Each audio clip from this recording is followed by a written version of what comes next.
Oh, Marcellus, you sure have a lot of dignitas. Kiss me. Okay. Hey, Dad. Hi, son. Just reading the newspaper. What can I do for you? Well, you know how you always say Rome is the greatest civilization in the world? It bloody well is. Well, I was just wondering, what makes us so great? How did we come to be? Wow, my son. Boy, let me take you on a journey. To this side of the room. The story of Rome begins with these beautiful baby boys going to town on some she-wolf mommy milkers. That's gross. You're gross! Sorry, son. You're not gross. I love you. They're called Romulus and Remus, and when they grew up, in 753 BC, they founded Rome. But there was just one problem. They couldn't agree on which of them should be the king. But they worked it out peacefully, right? Oh, heavens no. Romulus caved Remus's skull in with a shovel. Here's a picture. Our first king committed fratricide? I know. Look at his face. When's the part where we become the greatest civilization, Dad?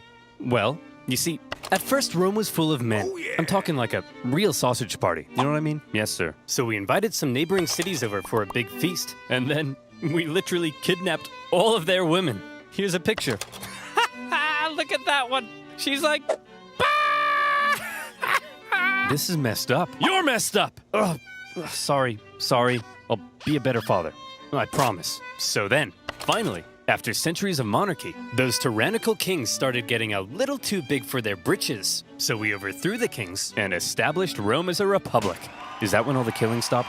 Oh, heavens no. That's when the killing surged, baby. We went wild and conquered the Latin League, the Samnites, the Etruscans. Woo! What a rush. Dad, Rome seems pretty barbaric. You're barbaric! Oh, I forgot to tell you about the time a prophet told Saturn his son would one day overthrow him. So Saturn literally ate his own son seconds after he was born. I don't want to see a picture. Here's a picture. Dad! Look at that! That's messed up, man. Are we really this uncivilized? Hey!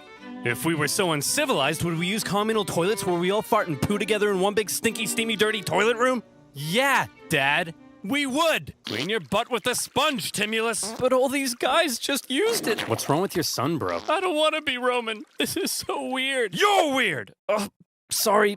You're not weird. I'm sure you're probably fine.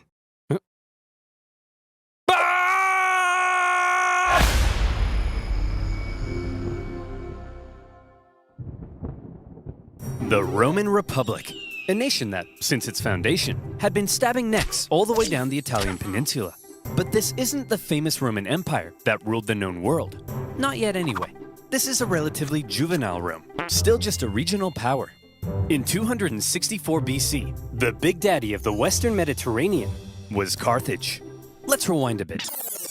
Carthage was founded in 814 BC, when some Phoenicians in Tyre had a mega surplus of goods and decided to export those goods across the Mediterranean. They became the dominant trading power in the region, and to support their growing trade network, the Phoenicians established a number of colonies, one of which was Carthage. Therefore, Carthage began its life as a Phoenician trade colony, and the Carthaginians were actually Phoenicians. Or, if you're a Latin-speaking Roman, they were Punic. Hence the name of the video. Over the centuries, Carthage gradually expanded and became the region's base of power. Just like Rome, Carthage was a semi-democratic republic with its own senate and judiciary. But there were also some pretty hefty differences between the two. While Rome was big into farming and stabbing people in the neck, the Carthaginians, on the other hand, just like their Phoenician forefathers, had built their power through trade and navigating the waves. They went here and there, selling ivory tusks, gold, and slaves. And as a result, they were rolling in it. Whenever they weren't busy swimming around in their copious hoards of money, in their spare time, they also possibly enjoyed sacrificing their children to Baal, the god of... Let me just check my notes. Ah, yes. Plant fertility. Oh boy, these figs aren't looking too hot. Maybe if I throw my son into a burning pit of fire, they'll grow. Have you tried watering them, Dad? No, we'll try that second. As a result of all their trading, Carthage had emerged as one of the Mediterranean's superpowers. But wait, they said. Rome? What the heck is that? Well, I know it's a pretty obscure little country that you've probably never heard of. But this spunky young nation was about to upset the entire region's balance of power. Initially, the two sides enjoyed relatively friendly relations, and had even signed a couple treaties. But it was a relationship that was practically destined to turn sour. See, Rome had a thing where they liked to aggressively expand their boundaries, often viewing such expansion as a defensive act, kinda like when you kill your neighbor, because you knew eventually they would have tried to kill you first. Meanwhile, Carthage was extremely protective of its wealthy trade network. So if you put a very strategically important island between them, well, 2 + 2 = war. Tensions rose, and the two sides began viewing each other with increasing disdain. The hard-working Romans looked across the water at the money-hungry Carthaginians and said, "Look at those dishonest crooks. Bet they've never done an honest day's work in their lives." And the Carthaginians looked back and said, "Look at those simple-minded brutes. Bet they've never sacrificed a baby in their lives." Yeah! While war between the two superpowers seemed inevitable, the event that finally triggered it was a little unexpected. The whole thing began with a few simple mad lads on a wild night out. These mad lads are called the Mamertines. They were Italian mercenaries employed by the tyrant of Syracuse here. But when he died, his successor said, "Sorry fellas, we don't need any big burly men with sharp sticks anymore. You can all go home." The Mamertines, as it turned out, didn't want to go home. So instead, they went to the nearby town of Messana and said, "Hey man, we are but poor little buff boys without a home. May we come in?" Aw, poor fellas. Sure thing. Just so long as you promise not to massacre all of us. We promise. The Mamertines then massacred all of them. Well, not all of them, just the men. And they stole their homes and families. Ha! This is my house now. This is my best dad ever mug now. And you guys are my new family. Son, wanna go play catch with your old papa? You're not my real dad! Ugh, teenagers. Am I right, dear? You're not my real husband! Ugh, I'm so trapped in this marriage. Then get out! No, Messana was now controlled by the Mamertines, and they began raiding up and down the Syracuse coastline. When the new ruler of Syracuse saw this, he wasn't happy. The Syracusans began fighting back, and in response, the Mamertines said, "Oh crap, they're fighting back? What do we do? Quick, we'll convince the Carthaginians to come and save us." Oh no! We're in trouble, and we need a big, strong empire to come and rub our bellies. Why are you saying it like that? If I was a big, strong empire, I think I'd like to be seduced. See? It's working! The Carthaginians had long dreamed of controlling all of Sicily. They had been fighting Syracuse and their Greek influence on the island for centuries. And now, here was a great opportunity to get one over on them. So Carthage promptly answered the Mamertines' cry for help and sent a force to garrison Messana. As it turned out, however, some within the ranks of the Mamertines weren't too happy with the occupying Carthaginians, and they sent out a second cry for help to Rome. When it reached the Roman Senate, they were a little more hesitant. Going to help the Mamertines ran the risk of triggering an all-out war with Carthage, and they had only just finished conquering the Italian peninsula, so they were kind of tired. Plus, the Mamertines were all the way across the water. They had never made a leap like that before. So you would assume that to avoid any conflict with Carthage, the exhausted Romans would probably sit this one out. But you would assume wrong. Rome just couldn't resist a good chance for war. Why? Well, there's something you gotta understand about Rome. See, as a republic, they were hell-bent on preventing any one man from ever gaining too much power. And so rather than having one leader, Rome had two, called consuls, who shared power. These consuls could also only serve for 1 year at a time before new consuls were elected. These measures to limit the powers of the consuls were noble, but had an interesting side effect. The consuls knew they had just 1 year to try and gain as much glory and prestige as possible, something that was very important in Roman society. And the best way of gaining glory and prestige? Military victory, of course. The Roman political system basically ended up encouraging these consuls to go out and be as aggressive as your Italian grandmother when you don't eat all the spaghetti. And so the glory-seeking consuls convinced the people to vote in favor of going to Messana. And in they went. Upon the arrival of the Romans, the Carthaginians in the city, amongst the confusion, were forced to leave. Now, in contrast to Roman aggression, the Carthaginian military had a slightly different philosophy. All right, kids, listen up. If you want to grow up to be Carthaginian military leaders, there's a few things you have to understand. If you fail to succeed on the battlefield, that's a crucifixion. Showing cowardice, that's a crucifixion. Hello, sir. What are you doing here? Aren't you meant to be in Messana? Yeah, but the Romans showed up. So you just left? Sure did. Oh, you better believe that's a crucifixion. The Roman consuls were awarded for victory, and therefore tended to be aggressive go-getters. By contrast, the Carthaginian generals were brutally punished for failure, and so they tended to be more cautious and restrained. This dynamic is helpful for understanding some of the crazy things that happened during the Punic Wars. So, the Romans have crossed over to Messana, and now there was some red on the island. Hit that panic button. This turn of events was unacceptable to both Carthage and Syracuse, so the traditional enemies teamed up to kick the Romans off their island. They surrounded the city and said, "Hey, you jerks! This isn't your island! Come out of there at once!" "Okay, we're coming!" See, Phil, you just gotta speak with authority. That's what being an alpha male's all about. Hey, man. Oh, you brought your weapons and armor? No, I didn't mean... Oh, crap. Out the Roman legions came to engage the Carthaginians in battle, and they sent them packing. With the Battle of Messana, whether intended or not, by going to help the Mamertines, the two sides had just slipped into an all-out war. With the initial Roman victory, towns across Sicily, including Syracuse, began switching allegiance, because being a winner is more fun. But the Carthaginians weren't about to just give up that easily. In 262 BC, they began building up their forces at Agrigentum. So the Romans, being aggressive go-getters, aggressively go-got them.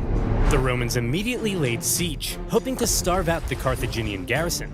However, because this was the first time Rome had been fighting outside the Italian peninsula, across the water, they struggled to supply their forces, and before long, the Romans were as starving as the Carthaginians they were besieging. They had to forage for food, leaving them open to ambush. And when Carthaginian reinforcements arrived, creating a double siege, things got really bad. Everybody starved each other for months until nobody could take it anymore, and they all finally came out for battle, which Rome won. Here's the report from the recent siege at Agrigentum, sir. We killed 30,000 while only suffering 7,000 losses? That's amazing! We're the best! Yes, sir. Whoops, those are the wrong way around. What? We lost 30,000? We're the worst! But we won, right? Yes, sir. But we also got our asses kicked. Yes, sir. So are we the best or the worst? Yes, sir. The Romans won at Agrigentum because they were aggressive go-getters, and they now began eyeing up the possibility of conquering the entire island. But they also suffered very heavy losses, and it was clear they couldn't sustain a campaign if they couldn't supply their troops. Here's the issue. Sicily was an island. Islands are surrounded by water. A strong navy would be vital for supplying troops and winning the war. Here was Carthage's navy, and here was Rome's. I think you can see the problem. Historians debate just how much naval experience Rome had at this point. Presumably, they must have had something to defend their shoreline. But whatever it was, it would have paled in comparison to the Carthaginian juggernaut. And so Rome had to figure out exactly what to do about all this water. Come on, men. We're not gonna let some pansy candy-ass water get in the way of our glorious victory against Carthage. Charge! Tell my kids I love them. We're gonna need a bigger boat. What's a boat? I don't know. If the Romans wanted to win this war and obtain Sicily, there was only one thing for them to do. I guess we're just gonna have to go ahead and build ourselves a war fleet, aren't we? From scratch? From scratch. But we don't even know how. Never mind how to fight with one. Don't worry, Hank. We're up to the challenge. Come on, guys. We're Romans. And Romans aren't afraid of anything. And so, the Romans worked long and hard trying to figure out how on earth you actually build the latest style of warship. In the end, they had a bit of luck on their side. A Carthaginian quinquerine ended up accidentally grounding on Italian soil. The Romans found it and copied the design.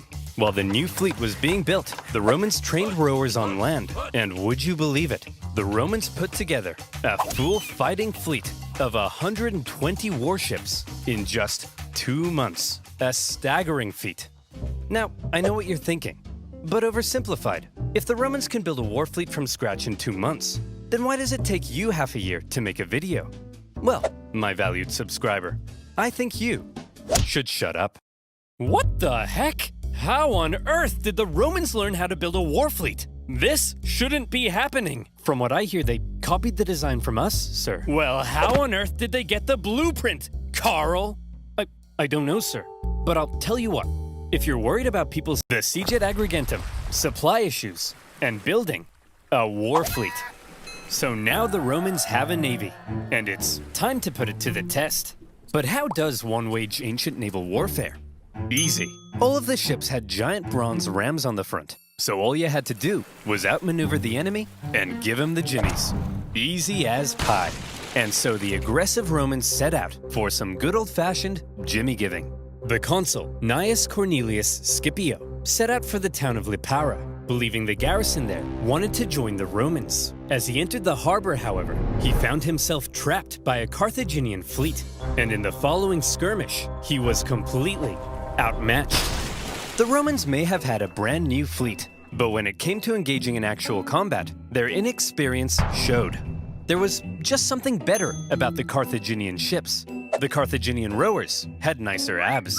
The entire Carthaginian Empire had been built on expert seamanship. So, when it came to water, the Carthaginians were better, and the Romans were wetter. In their initial skirmish, the Romans were beaten so badly that the consul, Scipio, was given a nickname, Asina. And if you're wondering what that means, just drop the Ina. So what were the Romans to do? How could they possibly stand up to this Carthaginian superpower? Well, there's something you gotta understand about the Romans. Back when they found that Carthaginian ship and copied its design, that wasn't a one-off thing. Copying their enemies was as Roman as punishing murderers by sewing them into a leather pouch with a monkey, snake, and rooster, and then throwing them into a river, which is a thing they did. Wait, what was I talking about? Oh yeah, copying their enemies. Many of the most famous Roman inventions were actually borrowed. Aqueducts, chariot racing, their gods. Even in warfare, the Romans would get pierced by a Sabine javelin, and they'd be like, wow. They'd get hacked to bits by an Iberian sword, and they'd be like, wow. And they'd copy the designs for themselves. However, they wouldn't just copy it. They would advance it, finding ways to adapt it as perfectly as possible. And in the case of naval warfare, the Romans realized if they wanted to beat the Carthaginians at their own game, they would have to adapt. The Romans excelled at combat on land, not on water. But what if, they said, we could somehow turn a sea battle into a land battle? Sounds crazy, right? Well, they made a couple of tweaks to their warship, and look, here they come again. They must love getting their asses kicked. Sir?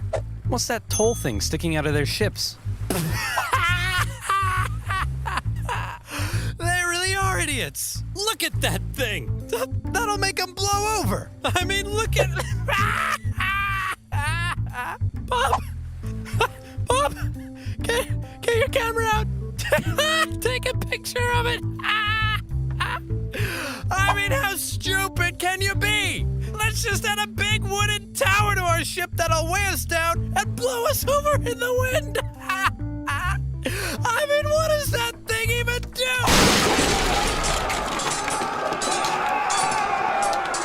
The Romans had built a big swinging spiked gangway called the corvus. So when the Carthaginian ships approached to ram them, the Romans would just slam them.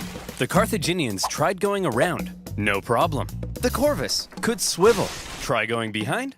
The Romans would huddle to the coastline. It was foolproof. Those big, sexy Carthaginian rowing muscles could flex all they want, but they were no match for the Roman mind. So ladies, you see, what really matters is what's on the inside. Please go out with me. And with that, the Romans, who had only just recently began dabbling in the art of naval combat, thanks to their ingenious corvus, had just managed to outclass the Mediterranean seafaring superpower. The Carthaginians were stunned, and the general in charge of the defeated Carthaginian fleet, well, you better believe that's a crucifixion. With their newfound control of the seas, the Romans could now more easily blockade coastal cities and supply their legions on land. Surely, the Romans were now free to unleash their aggression all over the island. Haha! Hey Carthaginians, what are you gonna do now that we're free to rampage across the island? We're gonna go inside these walls and close this gate. Oh, come on guys, stop messing around. Come out so we can kill you. No. Oh, come on. No. Oh, no. To counter the new Roman supremacy, the Carthaginians decided to engage in a defensive war of attrition, forcing the Romans to engage in siege after lengthy siege. The war in Sicily became a long, hard, back-and-forth slug.